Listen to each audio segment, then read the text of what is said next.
Okay, we are back. Alrighty, we got a seal ship incoming.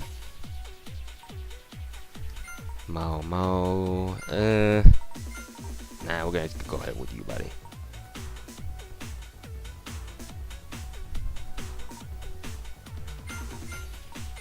I wonder if this will work.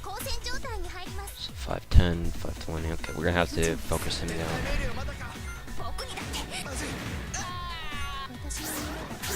Okay.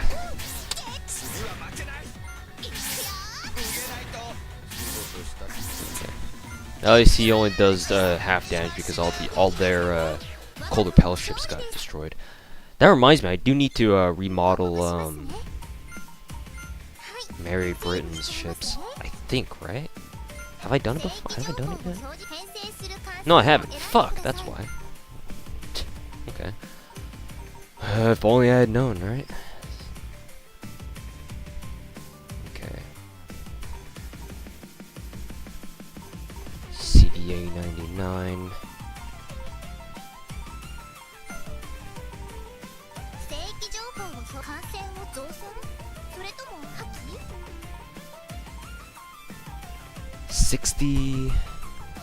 It's 180. I'm tempted to keep the DDR-0 on and equip it onto Mary Britain's fleet, but the thing is that as that last battle demonstrated, that last submarine fleet, it was up to Mary Britain to destroy it, but she only managed to damage it heavily, and they still managed to get a shot off. So if I were to equip the zero destroyers on the onto Mary Britain's last slot, she would be able to have enough damage to take out the that last submarine fleet in case that same battle zone comes back again, which I know it will. I don't know. The reason why I don't want to go ahead with that is because of the fact that it only deals 60 laser damage. I mean, it's a better investment in the long run to invest in DDR or Thunder's destroyers, whereas they have, compared to the miserable 60 laser damage that these zeros do. I mean, the Thunders deal fucking 400 or 540 cannon damage. Like, it's no brainer. I would much rather have that backup security of cannons. So we'll go with that. Fuck the free world. There we go. We're gonna have to send down a couple of commanders down here.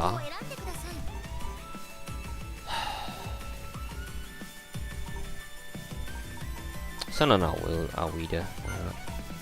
Alwida, Mao, David Canhawk, Ubody.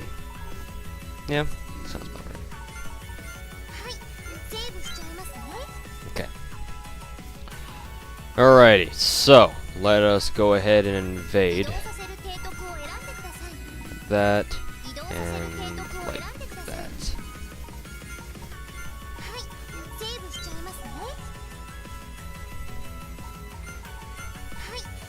Oh.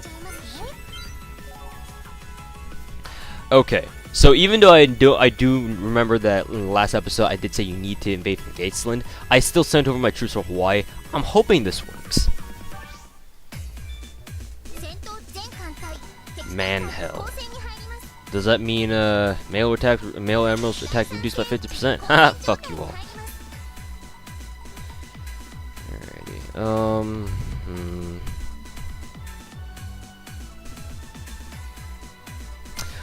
We're gonna focus this dude down. The other guys won't be able to do much.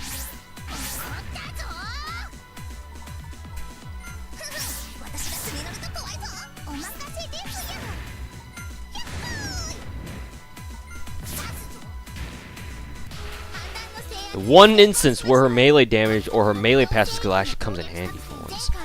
Alright, so, USJ. I have no idea what this is supposed to represent. I don't know, maybe New Jersey? I don't know. But in any case, this is the battle zone. No, actually, I think this is supposed to represent New York City. Because, New York City? Nah, this can't be New York City. Never mind. This is probably like West Coast somewhere. Anyways, Seattle, maybe? Seattle, Los Angeles? So, as you guys can see, this is Devil Dwight. He is the most threatening commander in the, or most dangerous commander in these battle zones because he's basically a caricature of Dwight Eisenhower. If you guys if you guys know your American history, so he's a pretty powerful commander. He's definitely way above average, but he's not as threatening as you might think he is. I mean, yeah, he's got over 1,000 HP, he's got 876 lasers and 720 red cannon, and he's got pretty fast radar at over 1100, but yeah, guess what? So does Togo Scarlet, and she's only at level 5, and who knows what level Dwight's at, who the fuck cares? But, yeah. The only difficult thing about this, about USJ, the fight at USJ, is the fact that you need to complete all 3 battle zones.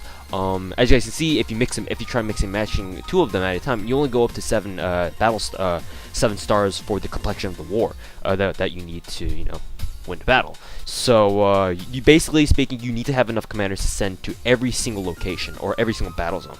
Keep in mind, you only have you can only send out a maximum of 8 commanders to do your job, so you need to kind of split them up evenly. My recommendation is to just going by this. It's kind of it just depends on how you've built your commanders. Usually how I'd like to go is send maybe depending on this, I usually like to send 3 commanders up to face Devil Dwight because he's just the most threatening. Although you can argue that you only need to send 2 of them up there because, you know, they got really simple weapons. It's just lasers and cannons. That's about it. You just need to worry about, you just need to deflect those and you're in the clear. However, for these 2 battle zones, these are more complicated because these guys have carrier damage, and this battle zone has a particular enemy called the S of Marianne that, yeah, that passive skill is kind of overpowered. Morale, friendly friendly feats in the same battle zone gain 50% to attack. Like, holy fucking shit.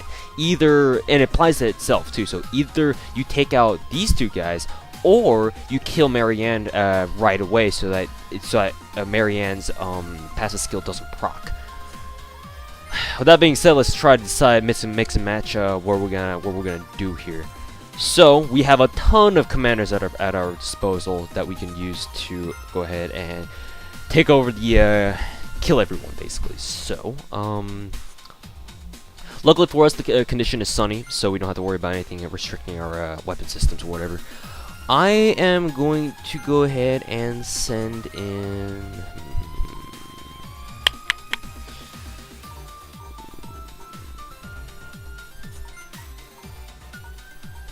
So Nagumo Keiko,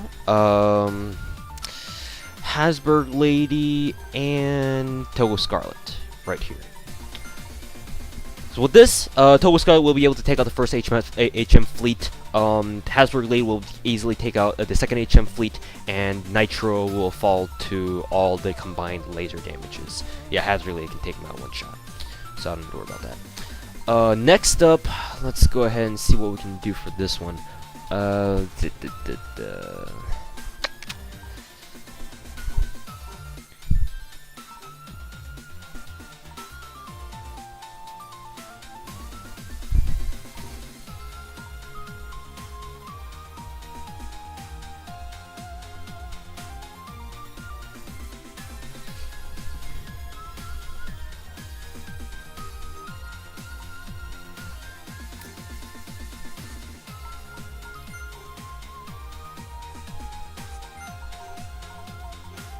Sarah Britton, Eliza Britton. I'm kind of debating whether or not this is a good idea.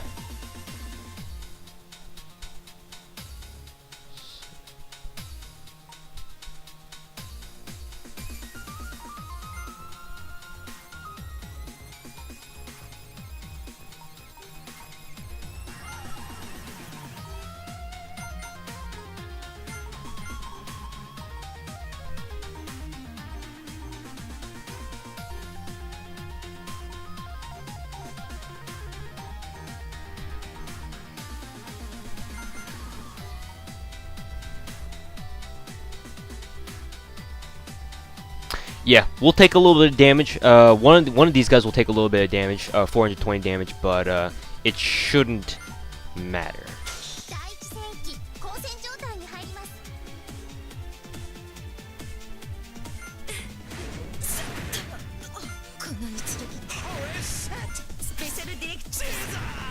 Alright, that's the first battle zone down.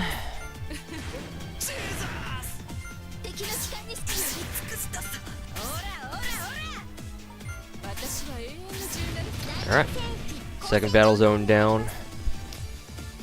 Just gonna kill him. One shot Devil Dwight.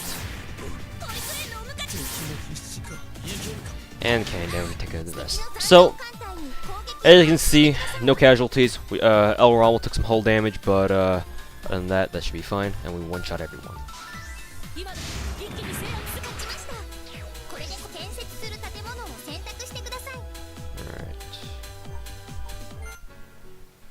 So that last event, it just basically depicts Devil Dwight's death because we destroyed his fleet. If you don't go on True Route and you lose most of the American commanders, the game will give you Devil Dwight instead, kind of like a compensation, I guess. Just remember that if you at any point in time play this game and you receive Devil Dwight as a recruitable commander, that means that you will not be able to recruit Who's that dude? Douglas, Eagle Douglas, which is the other main sort of American commander. It's either or. You can't have both. Never. It's impossible. Alright. Oh, and so Kuchiki Isabella. It's this girl. So, if you guys remember, way back when we first invaded Hawaii or whatever, or no, not Hawaii, when we first started kind of invading American Pacific territories, you guys might remember we had captured Kuchiki Isabella in one of our defensive moves, which is the only way you can capture her, is by destroying her fleet when she invades. The thing is about Kuchiki Isabella is that you cannot talk to her. You cannot click on her event until after you've captured USJ. Until that time, you must not. If you want her as a commander, you must not talk to her before then. Otherwise, she just leaves, or something happens to her. I don't know. But you can't recruit her anymore. However, the instant you capture USJ, her event changes, and you can now recruit her. Hence, like that. So, that last event, the president of the American states, Frank Luce, is now thoroughly pissed off with the four super titan American conglomerates. So, just as a kind of background context, what that last event, where should I start with? Okay, so. Before this whole war started, Gamerica is being controlled by kind of four super corporations, and they're all modeled after famous like real life companies like Rockefeller. I think J.P. Morgan might be one of them, and Newman, especially. I don't know the full name, but other companies like that. So basically, the heads of, or the daughters of those corporations, as they're called, kind of control the American politics in the background. They're the ones who had Frank Luce, the president of the American Republic, become president to begin with. So he was kind of like their puppet, so to speak. Now after conquering USJ, Frank Luce, who's obviously a caricature of Franklin Delano Roosevelt from real life World War II America, he decides that he's had enough of their shit, and he just goes batshit insane. And yeah, some of the speaking scenes can be a little bit dicey. So I'm gonna have to look out for that, and as soon as they come up, I'm gonna have to cut the recording because obviously I can't show that on YouTube. So that being said, you can still invade America, but this is kind of a tricky phase because if you invade too soon, then you won't be able to capture or you won't be able to obtain all the commanders. If you move too slow, something might happen. I'm not really too sure. It's just, I don't know. I've really mostly kind of walked through this part of the game mostly by feel, and if I feel like something's kind of off, that something happened that's not supposed to happen, then I kind of reload and go back to scratch. But nevertheless, I'm gonna send El Ramo down here for repairs.